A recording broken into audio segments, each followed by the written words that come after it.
Class 7 और हमारा chapter है द दिल्ली सुल्तान्स। बच्चों, इस वीडियो में हम इस चैप्टर के क्वेश्चन आंसर्स डिस्कस करेंगे। हमारा फर्स्ट क्वेश्चन है, which ruler first established his और हर कैपिटल एट दिल्ली।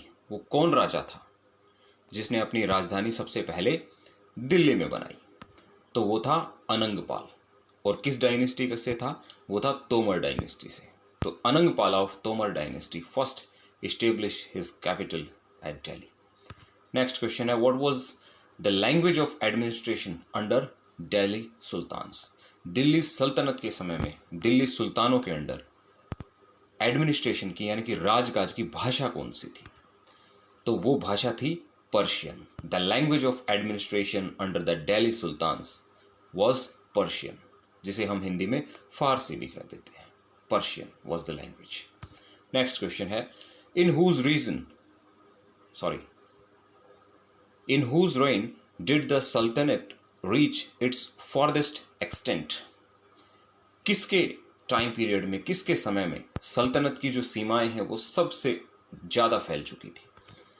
तो हमारा आंसर है, in Mohammad Tughlaq's reign the saltanat reached its farthest extent. Mohammad Tughlaq के समय में सल्तनत की सीमाएं सबसे ज्यादा फैल चुकी थी। और इसको समझने के लिए हम ये मैप भी देख सकते हैं। यहाँ पे तुगलक डायनेस्टी 1321 से 1398 का टाइम पीरियड, और यहाँ पे तुगलक डायनेस्टी का जो एक्सपेंशन है वो आप यहाँ देख सकते हैं इस मैप में। नेक्स्ट क्वेश्चन है, from which country did Ibn Battuta travel to India? हमने इस चैप्टर में क्या पढ़ा था कि इब्न बतूता आया था, पहन के जूता आया था, है ना। खैर, तो इब्न बतूता इस टाइम में, मेडिवल टाइम में इंडिया में आता है। तो वो कौन से देश से आया था? वो आया था मोरक्को से। तो मोरक्को को हम जरा दुनिया के नक्शे में देख लेते हैं। ये रहा अफ्रीका के नॉर्थ में एक देश मोरक्को, जो कि लाल रंग से इंडिकेटेड है यहाँ पे, राइट, मोरक्को। नेक्स्ट क्वेश्चन है question 5, according to the circle of justice why was it important for military commanders to keep the interest of the peasantry in mind? भाई, सर्कल ऑफ जस्टिस को हम कह सकते हैं हिंदी में न्याय चक्र। एक ऐसा चक्र, एक ऐसा सिस्टम जिसमें न्याय होना जरूरी है, जिसमें न्याय संगत शासन होना जरूरी है, सर्कल ऑफ जस्टिस। तो सर्कल ऑफ जस्टिस के अकॉर्डिंग ये क्यों जरूरी था कि जो भी मिलिट्री कमांडर्स हैं वो किसानों के इंटरेस्ट को ध्यान में रखें?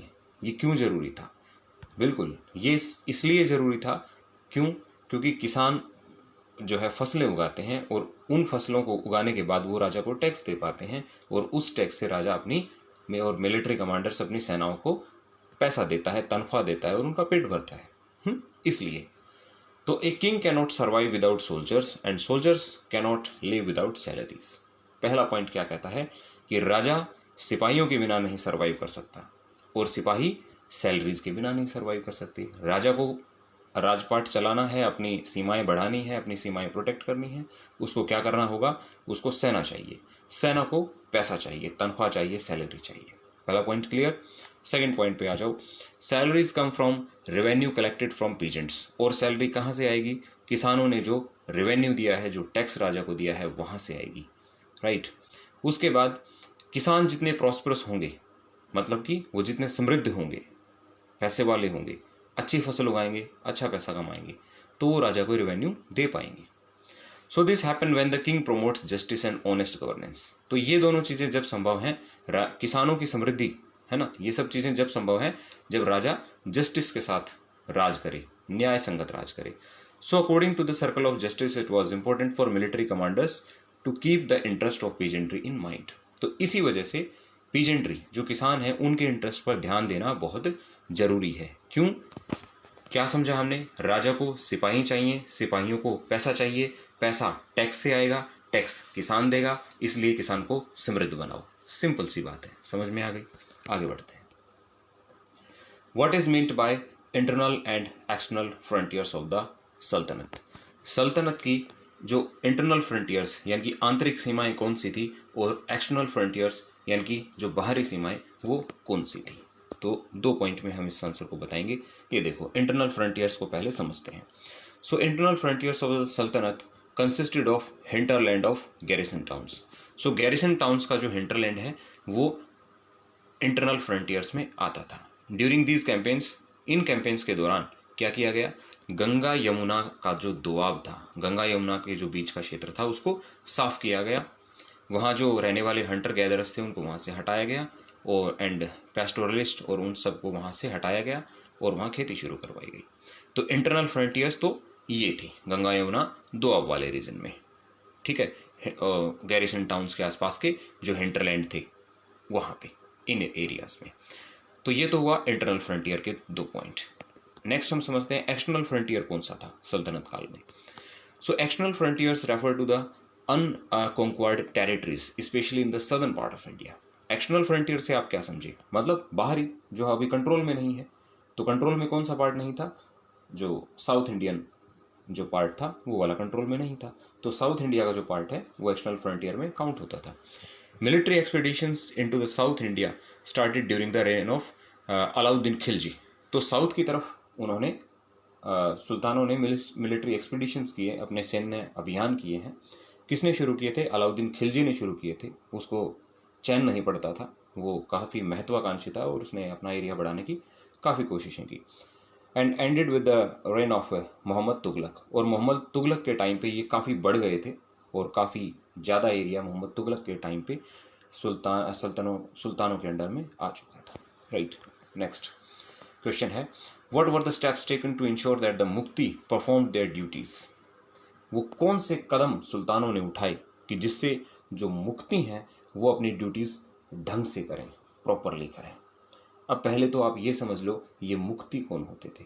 तो ये जो मुक्ति थे ये कौन थे, ये एडमिनिस्ट्रेटिव ऑफिसर्स हुआ करते थे, इनका काम था एडमिनिस्ट्रेशन करना। Why do you think they may have wanted to defy the orders of sultans? कई बार क्या होता था, ये जो मुक्ति लोग हैं ये सुल्तानों की ऑर्डर्स को डिफी भी करते थे, सुल्तानों की आज्ञा मानने से इनकार भी कर देते थे। तो वो ऐसा क्यों करते थे, यहाँ पे 2 सवाल आपसे पूछे गए हैं, 2 क्वेश्चन आपसे पूछे गए हैं। पहला क्वेश्चन ये है कि मुक्ति जो लोग थे, जो मुक्ति जो एडमिनिस्ट्रेटिव ऑफिसर्स थे, उनसे ढंग से ड्यूटीज़ परफॉर्म कराने के लिए क्या क्या स्टेप लिए गए थे। दूसरा है, अगर वो सुल्तानों के ऑर्डर को कभी कभी मना कर देते थे तो क्यों कर देते थे। Steps taken to ensure that मुक्तीज परफॉर्म देयर ड्यूटीज। तो कौन से स्टेप लिए गए मुक्तीज को अपनी ड्यूटी ढंग से कराने के लिए। पहला स्टेप है, देयर ऑफिस वॉज मेड नॉड। Steps taken to ensure that मुक्तीज परफॉर्म देयर ड्यूटीज। तो कौन से स्टेप थे जो सुल्तानों ने लिए ताकि मुक्तीज जो है वो अपना काम ढंग से करते रहे। पहला स्टेप था, there office was made not inheritable, यानी कि उनकी जो पोजीशन थी, उनकी जो पोस्ट थी वो पुश्तैनी नहीं बनी। वो उन्होंने ऐसी नहीं बनाई कि बाप जिस पोजीशन पे है तो बेटा भी उसी पोजीशन पे आ जाए, यानी कि आज कोई पर्सन मुक्ति है तो उसका बेटा भी कल उसी की पोस्ट पे आ जाएगा, ऐसा उन्होंने नहीं किया। तो मुक्ति बदलते रहते थे, पहला पॉइंट। सेकंड पॉइंट है, दे वर असाइंड इक्ताज for a short period of time before being shifted.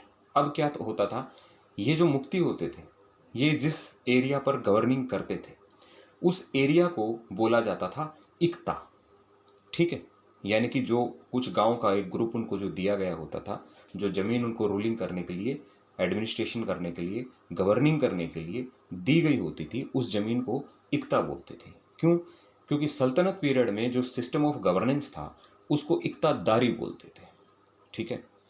So they were assigned इक्तास for a short period of time. उन्हें थोड़े थोड़े समय के लिए अलग अलग इक्ताएं दी जाती थी और उन इक्ताओं को लेटर ऑन शिफ्ट कर दिया जाता। यानी कि एक मुक्ति है, उसको एक इक्ता दी, थोड़े समय वो वहाँ पे रूलिंग करेगा, गवर्निंग करेगा, फिर उसकी बदली कर देंगे, उसका ट्रांसफ़र कर देंगे, दूसरी इक्ता उसको मिल जाएगी। तो इससे क्या होता था, इससे वो उन एक जगह पर अपनी जड़ें नहीं जमा सकता था, अपनी पकड़ नहीं बना पाता था। वहाँ के सरदारों से घुलना मिलना, उनसे दोस्तियाँ करना और वहाँ से ज़्यादा पैसा बटोरना और वहाँ अपनी जड़ें जमाना, वहाँ पावरफुल सरदार बनना, ये सब वो नहीं कर पाता था, ठीक है। तो थोड़े समय के लिए एक इक्ता दी और फिर उसका कर देते थे ट्रांसफ़र, ठीक है। ये हुआ सेकंड पॉइंट। थर्ड पॉइंट देखते हैं, accountants were appointed by the state to check amount of revenues collected.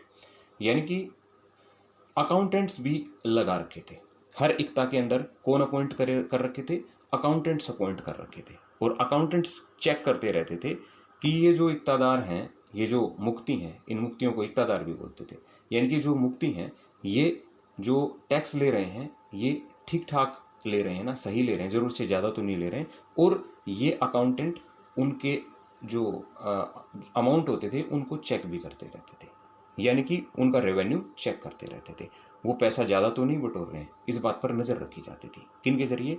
Accountants के जरिए। किन पर नज़र रखी जाती थी? मुक्तीज पर नज़र रखी जाती थी, यानी कि उनकी इकोनॉमिक कंडीशन को चेक करने का एक प्रोसेस था, ताकि वो बहुत ज़्यादा पैसे वाले ना बन जाए, क्योंकि ज़रूरत से ज़्यादा पैसा होगा तो ताकत आएगी तो वो एक दिन सुल्तान के सर पर चढ़ कर नाचेंगे, है ना। तो इस चीज़ को कंट्रोल किया गया था। फोर्थ पॉइंट देखो, केयर वॉज टेकन दैट मुक्तीज collected only the taxes prescribed by the state, that he kept the required number of soldiers। ये वही पॉइंट है, तो वो रिक्वायर्ड नंबर ऑफ सोल्जर रखें और टैक्स भी जितना बताया गया है उतना ही कलेक्ट करें। तो एक बार इन चारों पॉइंट्स को हम समअप कर लेते हैं। पहला, उनकी पोजीशन कैसी थी? इनहेरिटेबल नहीं थी, पुश्तैनी नहीं थी। दूसरा पॉइंट, उनकी इक्ताज को यानी कि उनका ट्रांसफ़र कर दिया जाता था, ठीक है, उनका ट्रांसफ़र होता रहता था। तीसरा पॉइंट, उनके सर पर अकाउंटेंट्स बिठा दिए जाते थे ताकि वो उनका अमाउंट चेक करते रहें, उनका पैसा चेक करते रहें। फोर्थ पॉइंट, वो कितना पैसा ले रहे हैं, कितना टैक्स ले रहे हैं और कितने नंबर ऑफ सोल्जर्स रख रहे हैं, इस पर नज़र रखी जाती थी, ठीक है। तो ये तो हो गए हमारे ये 4 पॉइंट। आगे देखते हैं। अब इस क्वेश्चन का एक सेकंड पार्ट है, क्या? Why do you think they may have wanted to defy the orders of sultan? वे सुल्तानों का ऑर्डर मना भी कर देते थे, कई बार वो विद्रोह पर उतर आते थे, ऐसा क्यों था? So they may have wanted to defy the orders of sultan as they were maintaining their own armies and collecting revenues which may provoke them to rebel against kingdoms. आ गई ना वही बात, यानी कि वो लोग अपनी आर्मीज मेंटेन करते थे और वो लोग रेवेन्यू भी कलेक्ट करते थे। अब देखो, आर्मी और रेवेन्यू ये क्या है? ये एक तरह की ताकत है, और जब ताकत आती, कभी कभी अगर मान लो सुल्तान की नज़रों से बचाकर अगर अपनी सेना बढ़ा लेते, अपना पैसा बढ़ा लेते, तो सुल्तान के वो अगेंस्ट हो जाते थे, अपने किंगडम स्टेब्लिश करने की कोशिश करते, ठीक है। और एक दूसरा कारण भी था कि वो जिससे सुल्तान की बातों को मना कर देते थे। वो दूसरा कारण ये था, also the harsh condition of the service can be reason for defying the orders of sultan. कई बार हार्श कंडीशंस की सर्विस होती थी, यानी कि उनको अपना काम संभालने में बहुत दिक्कतें आ जाती थी, सुल्तान उन पर हार्श कंडीशन इम्पोज कर दे या उन्हें काम करने में बड़ी कठिनाई होती थी। तो हार्श कंडीशन जब भी किसी के लिए होती हैं तो वो इंसान विद्रोह पर उतर आता है। तो जब भी उनको अपनी काम में, अपने सर्विस में हार्श कंडीशन का सामना करना पड़ता था, तो वो सुल्तान के ऑर्डर को मानने से मना कर देते थे। ये 2 कारण हो गए इस बात के। आई थिंक आंसर आपको क्लियर हो गया होगा। आगे बढ़ते हैं। What was the impact of Mongol invasion on the Delhi सल्तनत? जब मंगोलों ने अटैक किया दिल्ली पर तो इसके इम्पैक्ट क्या पड़े, देखते हैं। पहला पॉइंट है, द रूलर्स ऑफ दिल्ली सल्तनत रेज्ड लार्ज स्टैंडिंग आर्मी। उस मंगोल इन्वेजन के बाद, मंगोलों के अटैक के बाद दिल्ली के सुल्तानों ने एक बड़ी लार्ज स्टैंडिंग आर्मी, मतलब एक तैयार सेना जो लड़ने के लिए हमेशा तैयार है, वो उन्होंने रखनी शुरू कर दी। Point number 2, Alauddin constructed a new garrison town named Siri. Alauddin Khilji जो सुल्तान था उसने सीरी नाम का एक गैरिसन टाउन बनवा दिया, एक पूरा फौजियों का शहर, वहाँ फौजी रह रहे हैं, वो फौजी रुके हुए हैं और एकदम लड़ने को तैयार, अब कोई आ जाए उसका सिर फोड़ने के लिए तैयार, ठीक है ना। तो एकदम तैयार जो है स्टैंडिंग आर्मी उसने रख दी सीरी में। His soldiers while Mohammad Tughlaq emptied residents of the soldiers garrison there. और तुगलक ने क्या किया, जो मोहम्मद बिन तुगलक था उसने एक शहर को खाली करवाया और वहाँ पे आर्मी को रख दिया, ठीक है। उसके बाद नेक्स्ट है, to feed the large number of soldiers harsh taxes were imposed on peasants. अब देखिए, सेना बढ़ गई है, अब सेना बढ़ गई है तो सैनिकों को पैसा भी देना पड़ेगा, सैलरी देनी पड़ेगी, और अब ये पैसा कहाँ से आएगा? ऑब्वियसली लोगों में से ही आएगा, किसानों में से ही आएगा। तो इन सुल्तानों ने क्या किया, पीजेंट्स पर बहुत ज़्यादा हैवी टैक्सेस इम्पोज कर दिए, ठीक है, ज़्यादा टैक्स लोगों से लेने लगे। Point number 4, they started paying their soldiers in cash rather than इक्तास। फिर उन्होंने क्या किया, अपने सोल्जर्स को कैश में, अपने सरदारों को कैश में पैसा देना शुरू कर दिया, जमीनें बांटने की बजाय अपने सैनिक कमांडर्स को पैसा देने लगे, और सैनिक कमांडर्स तनख्वाह यानी कि वो पैसा सैनिकों को देने लगे, ठीक है। तो ये 4 पॉइंट हो गए। ये कुछ बदलाव आए, लार्ज स्टैंडिंग आर्मी रखनी शुरू कर दी और जो है सैनिकों के टाउन्स बना दिए, ठीक है।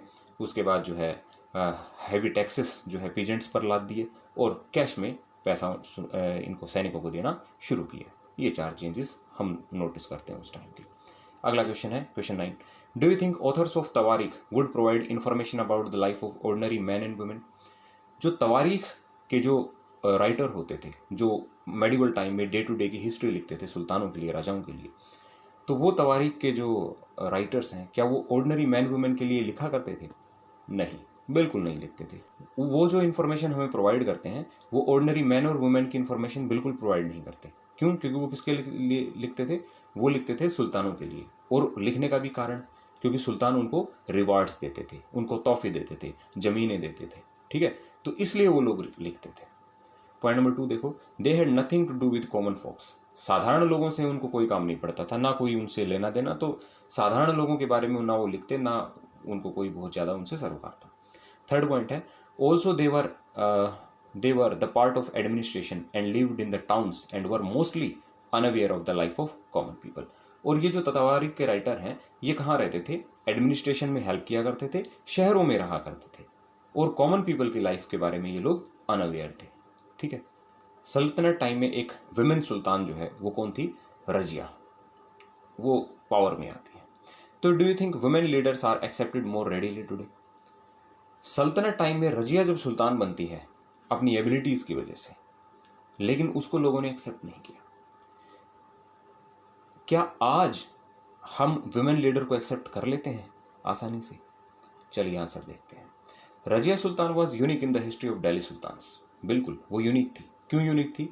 क्योंकि she was the first women to become the ruler of सल्तनत। ये अपने आप में एक बहुत ही शानदार बात है, बहुत ही गजब की बात है कि उस टाइम एक रूलर बनना, उस टाइम एक शासिका बनना, एक सुल्तान बनना एक वुमेन के लिए ये बहुत ही एक अनोखी बात है, क्योंकि उस टाइम पे वुमेन को इस हद तक हक कभी नहीं दिए गए। समाज नहीं चाहता था कि वुमेन इस तरह की पोजीशन पे आए, ठीक है। सेकंड पॉइंट है, she was more able and qualified than all her brothers. अपने सारे भाइयों में सबसे लायक थी वो, सबसे ज़्यादा क्वालिफाइड थी, सबसे ज़्यादा बहादुर थी, सबसे ज़्यादा एबल थी। कौन? Razia Sultan. Yes, I think women leaders are accepted more readily today because of democracy, है ना। देखिए आज की अगर हम बात करें तो आज हम वुमेन लीडर को आसानी से एक्सेप्ट कर लेते हैं, इतनी दिक्कत हमें नहीं आती। आज बहुत सारी वुमेन लीडर हैं जो हमारे लिए काम कर रही हैं, जो इलेक्शन में खड़ी होती हैं, हम उनको वोट भी देते हैं और जो इलेक्ट भी हो जाती हैं, कोई दिक्कत नहीं आती। आज हमारे लिए कॉमन साइट है, कोई दिक्कत वाली बात नहीं है। लेकिन मेडिवल टाइम में जो अमीर थे उन अमीरों ने उसको एक्सेप्ट नहीं किया। लोग नहीं चाहते थे कि वो एक वुमेन के सामने अपना सर झुकाएं, ठीक है। तो ये चीज़ें थी, लेकिन आज ऐसा नहीं है। आज ऐसा क्यों नहीं है? क्योंकि आज डेमोक्रेसी है। Now the world has become an open minded in terms of gender equality, है ना। आज हम जेंडर इक्वेलिटी के मामले में थोड़ा ओपन माइंडेड हो चुके हैं। आज हम वैसे नैरो माइंडेड नहीं रहे हैं, है ना। और वुमेन लीडर हमारे बीच हैं और काम कर रही हैं। Many women in this period provide that women too can be at top leaders, है ना। तो बहुत सारी वुमेन आज भी टॉप लीडर हैं और उनको सपोर्ट भी मिलता है और लोग उनको वोट भी देते हैं। तो आज के दिन तो कोई दिक्कत है ही नहीं। नेक्स्ट आगे बढ़ते हैं। Question 11, why were Delhi sultans interested in cutting down forest? Delhi के सुल्तान जंगलों को क्यों काटने में इंटरेस्टेड थे? Does deforestation occur for the same reason today? क्या आज डिफोरेस्टेशन इसी वजह से होता है? नहीं। तो यहाँ पे 2 क्वेश्चन इन्होंने पूछा है। पहला तो दिल्ली के सुल्तान जंगलों को क्यों कटवाते थे, दूसरा है क्या आज जंगलों की कटाई इसी रीजन से होती है? चलिए आंसर देखते हैं। Delhi sultans were interested in cutting down forest because they wanted to extend cultivation. उनको खेती का एरिया बढ़ाना था, इसलिए वो फॉरेस्ट को कटवाते थे। क्यों? आपको पता ही है, खेती का एरिया बढ़ेगा, कल्टीवेशन का एरिया बढ़ेगा तो किसान वहाँ पे क्या उगाएंगे? फसल उगाएंगे, और वहाँ से उनको ज़्यादा टैक्स मिलेगा, लैंड रेवेन्यू मिलेगा, और वो ज़्यादा टैक्स ले पाएंगे, सेना बढ़ा पाएंगे, एरिया बढ़ा पाएंगे, प्रॉस्परस हो पाएंगे, है ना। ये हो गया। सेकंड पार्ट का आंसर देखो, no deforestation does not take place for similar reason now. आज के दिन इस वजह से डिफोरेस्टेशन नहीं होता है। आज डिफोरेस्टेशन के कुछ अलग कारण हैं। कौन से कारण हैं? जैसे कि लैंड फॉर हैबिटेशन, हैबिटेशन के लिए लैंड हो गया, रोड कंस्ट्रक्शन के लिए डिफोरेस्टेशन कर दिया, सड़कें बनाने के लिए, ठीक है, रोड एक्सपेंशन और इंडस्ट्रीज़ बनाने के लिए डिफोरेस्टेशन कर दिया, अर्बनाइजेशन के लिए, शहरीकरण के लिए कर दिया, उद्योग धंधे लगाने के लिए कर दिया। तो आज इन वजहों से डिफोरेस्टेशन होता है। सल्तनत काल में खेती की ज़मीन बढ़ाई जा रही थी और आज के दिन हमारे बहुत सारे पर्पज़ हैं, कंस्ट्रक्शन है, हैबिटेशन है, इंडस्ट्रियलाइजेशन है, अर्बनाइजेशन है, एटसेट्रा, राइट। नेक्स्ट है question number 12, find out whether there are any building built by Delhi sultans in your area. क्या आपके एरिया में कोई ऐसी बिल्डिंग है जो दिल्ली के सुल्तानों द्वारा बनाई गई हो उस टाइम में, मेडिवल टाइम में? कोई ऐसा मोन्यूमेंट बचा है अभी? Are there any other buildings in your area that were built between the 12th and 15th century? और क्या आपके एरिया में कोई ऐसी बिल्डिंग है जो 12th और 15th सेंचुरी के बीच में बनाई गई हो? यानी कि क्वेश्चन में आपसे पूछा गया है कि इस मेडिवल टाइम के दौरान, इस सल्तनत टाइम के इस फेज के दौरान, यानी कि 12th सेंचुरी से 15th सेंचुरी के बीच में कोई ऐसी बिल्डिंग है जो बनी है आपके रीजन में, आपके शहर में, गांव में कोई है ऐसी building? Describe some of these buildings. इन बिल्डिंग्स के बारे में थोड़ी डिस्क्रिप्शन दीजिए, थोड़ा सा बताइए। And draw a sketch of them, और उनका एक स्केच भी बनाइए। तो देखिए, यहाँ पे आप जिस रीजन में रहते हैं ना, उस रीजन वाइज आपकी जो बिल्डिंग है वो अलग हो सकती है और अकॉर्डिंगली आपका स्केच भी अलग हो सकता है। तो एक बहुत अच्छा क्वेश्चन है, रिसर्च बेस्ड क्वेश्चन है और इंटरेस्ट आपको इसमें काफ़ी मज़ा आने वाला है इसको आंसर करने में। तो आप थोड़ा सा रिसर्च कीजिए, अपने एरिया में, अपने आसपास देखिए, पता लगाइए, और अगर कोई बिल्डिंग आपको मिल जाती है तो उसका बैठकर स्केच बनाइए, ठीक है। तो पर्सन टू पर्सन यहाँ आंसर थोड़ा सा डिफरेंट हो सकता है, इसका एक्टिविटी बेस्ड क्वेश्चन है। तो इसका आंसर आप खुद फ्रेम करेंगे। तो बच्चों, अब हमारे सारे क्वेश्चन आंसर इस चैप्टर के डिस्कस हो चुके हैं। Thanks for watching, bye bye.